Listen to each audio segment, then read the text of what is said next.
Now, as I said, that meiosis occurs primarily in the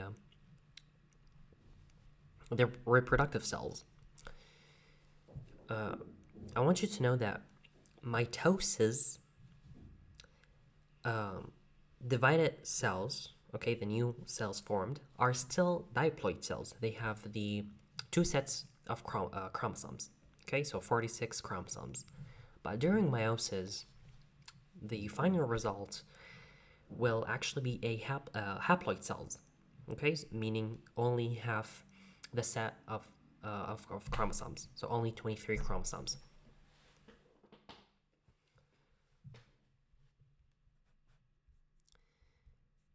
So, during meiosis, we have meiosis 1 and meiosis 2. It's actually two cellular divisions, it's not one. Prophase 1, okay, so here we're in the meiosis 1. Prophase 1. Prophase 1 has 5 stages by itself. The first stage is leptotene. Pay attention to the keywords here, the buzzwords being mentioned here. Resembling beads, so chromosomes will resemble beads. Chromosomes look like a necklace. So if they tell you, give an example, during which phase or stage does the following occur, and the chromosomes resembling beads or resembling a necklace, it's during the leptotene of prophase 1 of meiosis 1. And the DNA is getting duplicated in each chromosome. Okay, so now we have zygotene, the second stage. Very important thing happening here is the synapses, getting ready for the crossing over happening in the pachytene. Now let me show you an image.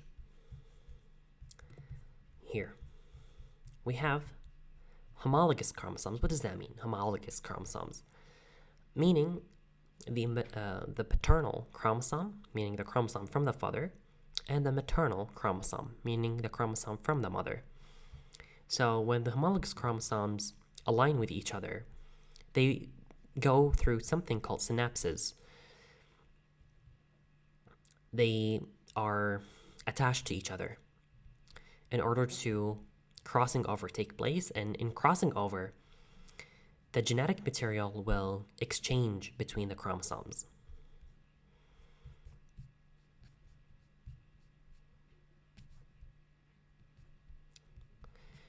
Now, during zygotene, we're also having something called bivalent, which is the parent chromosomes. We call them bivalent. And synapses is actually a distinctive feature of meiosis because it does not occur in mitosis. Now, the third stage is the pachytene.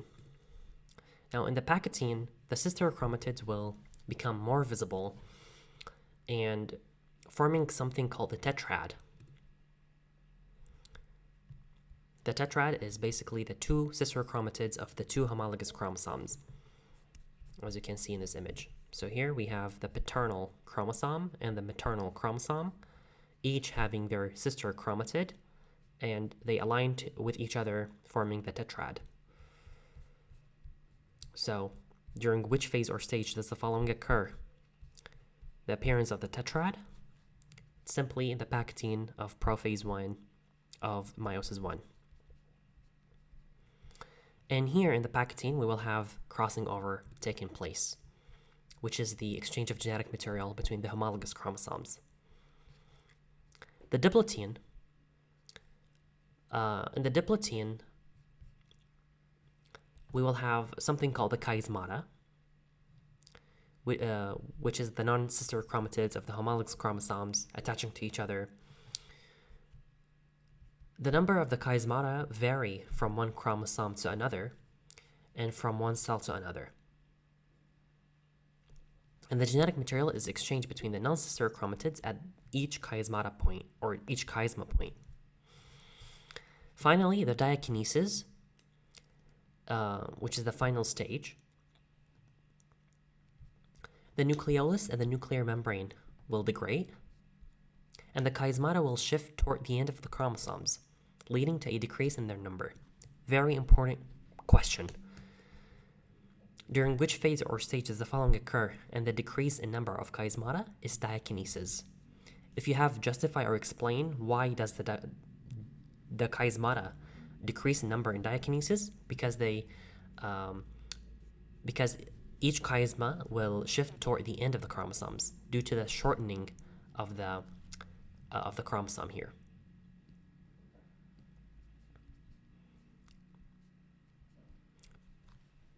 Be careful of the questions, read them very well, keep repeating them, keep repeating this concept. So when you see this word, you know where exactly it takes place, which stage, which phase, okay? Because those questions get asked the whole time. They always show up in exams. In the metaphase, typically, each metaphase mentioned here, we will mention this, that at this phase, the homologous chromosomes, or the chromosomes, they will align at the cell equator, okay, in the middle. Here in the metaphase 1, the chromosomes are in the form of bivalent chromosomes. And the centromere will start to appear, and the spindle fibers attached to them. In the anaphase, the homologous chromosomes separate and move in the opposite direction toward the cell poles. The chromatids of each chromosome remain attached to each other at their centromeres. So if you remember the anaphase from mitosis, we said that the sister chromatids detach from each other. But here in anaphase 1, the sister chromatids are still attached to each other. But the only thing separating are the homologous chromosomes, the chromosome from the father and the chromosome from the mother.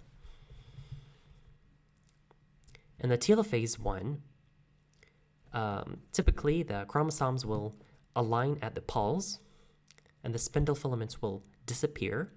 The nucleolus, nuclear membrane will reappear. And you should know that this group is haploid. Okay, so it's only 23 chromosomes, half the set of chromosomes, half the number of chromosomes. Now, during meiosis 2, we're having prophase 2. During prophase 2, when we start in prophase 2, the number of chromosomes is only half the number of the total chromosomes.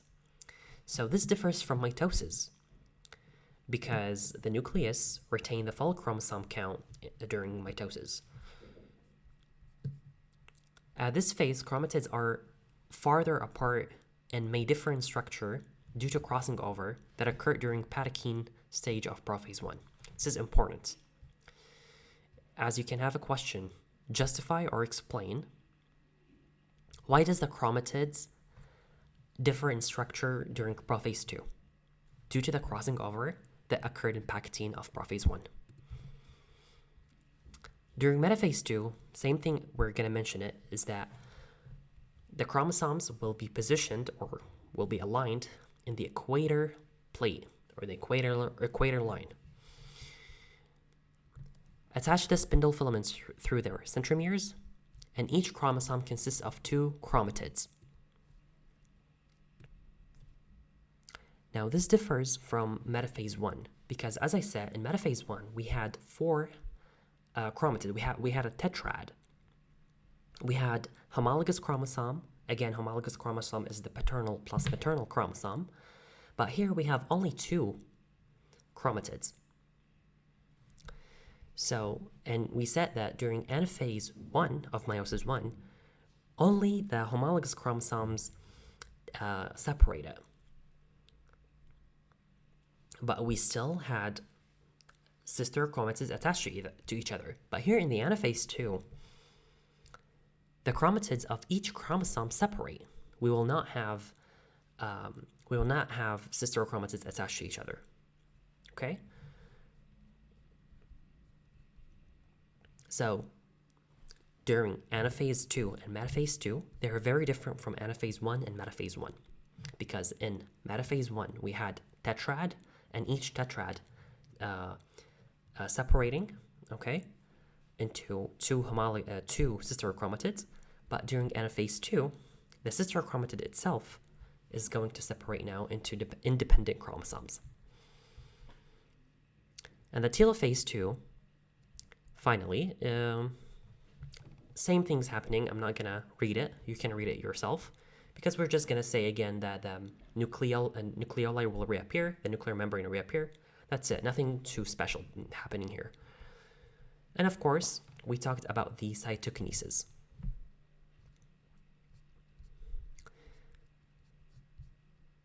Just be careful of the comparison questions. They can simply tell you to compare a phase with another phase, from mitosis, from meiosis. So that's why I'm telling you to keep repeating it, keep memorizing it, because questions can get unpredictable, and it's better to memorize it. Of course, you need to pay attention to the drawings. You have to memorize each phase. How does it look like? Because you can get drawing questions and telling you to draw a specific phase. Usually the metaphase is really the easiest one to remember, because the chromosomes are just aligned in the equator, very easy to remember. The spindles are already formed, attaching to the centromere.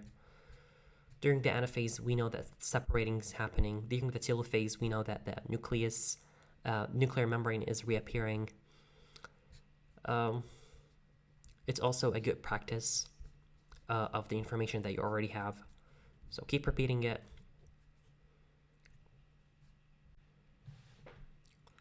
Now, in order to complete things, really, we have to discuss spermatogenesis and oogenesis. Spermatogenesis is the process of the formation of sperm cells that takes place in the testicle. So, first we're starting, actually before we discuss anything, I want you to pay attention to the N and C. Now, when you see 2N, 1N, 2C, 4C, what does that mean? The 2N is the most important thing. Don't really focus much on the C. The N, the one that really matters more. The N means the set of chromosomes. Well, so when I say 2N, it's 2 sets of chromosomes, meaning full sets of chromosomes, 46 chromosomes. But when I say 1N, or like just N by itself, this means it's only one set of chromosomes, so it's only 23. It's a haploid cell. And you should understand, typically, because we mentioned this before, that the sperm cells and the ova cells or the egg cells are only N, only 23 chromosomes, only one set of chromosomes. Because you will have full questions in the 3rd chapter just telling you what is the set of chromosomes in the following cells. Very important. Now let's discuss the C real quick. It's not very important, but I just want to cover it. The C refers to the DNA. Sometimes I can have my DNA doubled without the doubling of chromosomes. So here in the spermatogonia, I typically have 2N, meaning I have a full set of chromosomes, and 2C. But I will double in the primary spermatocyte. My DNA is doubled to 4C, but the chromosome is still the same. It's only 46 chromosomes. And then during the first meiosis, I'm going to have only half of the chromosomes, but with 2C. Okay, I just want to cover this. I just want you to know it. The C is not very important. It's the N that really matters, but I just want you to know it for now. Spermatogenesis and oogenesis is really, really easy. One of the easiest topics. It's as simple as this. Spermatogonium, 2N, full set of chromosomes, is going through mitosis to form the primary spermatocyte, which is also having full set of chromosomes. The primary spermatocyte is going through meiosis 1. And you should know typically during meiosis, we are getting the the set of chromosomes into half. So it's only N instead of 2N. And we're getting secondary spermatocyte.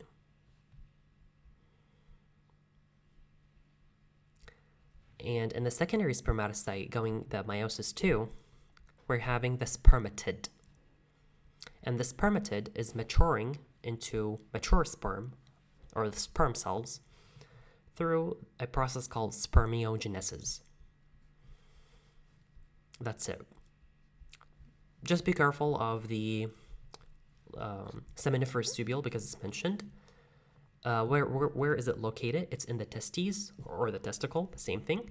The function, the lining of the seminiferous tubules contain germ cells. Thus, they produce the sperm.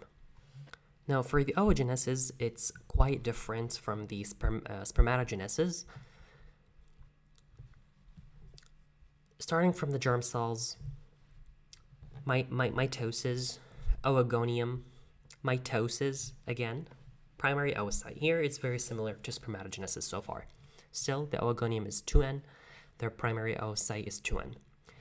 But when the primary oocyte going through the first meiosis, here's the different thing happening.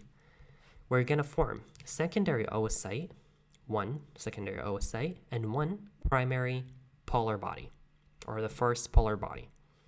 Both of them have only one N, and both of them will go through meiosis 2. When the primary polar body goes through meiosis 2, it will form 2 secondary polar bodies. And when the secondary oocyte going through meiosis 2, it will form ooblast and a secondary polar body as well. The ooblast will mature into an ovum with 3 polar bodies. So the final result of oogenesis is 3 polar bodies plus an ovum. Pay attention to the set of chromosomes for each cell, for each process happening, because you will get questions about them. One more thing to mention before I forget is that the germ cells in females are formed in the ovary. We said that the sperm cells are formed in the testicle, and here it is formed in the ovary. Also, one more thing to know is that the primary oocyte is surrounded by many cells, and they form a layer known as follicle cells. Together, the primary oocytes and these surrounding follicle cells make up the ovarian follicle. Memorize those words, as they can show up as a blank question.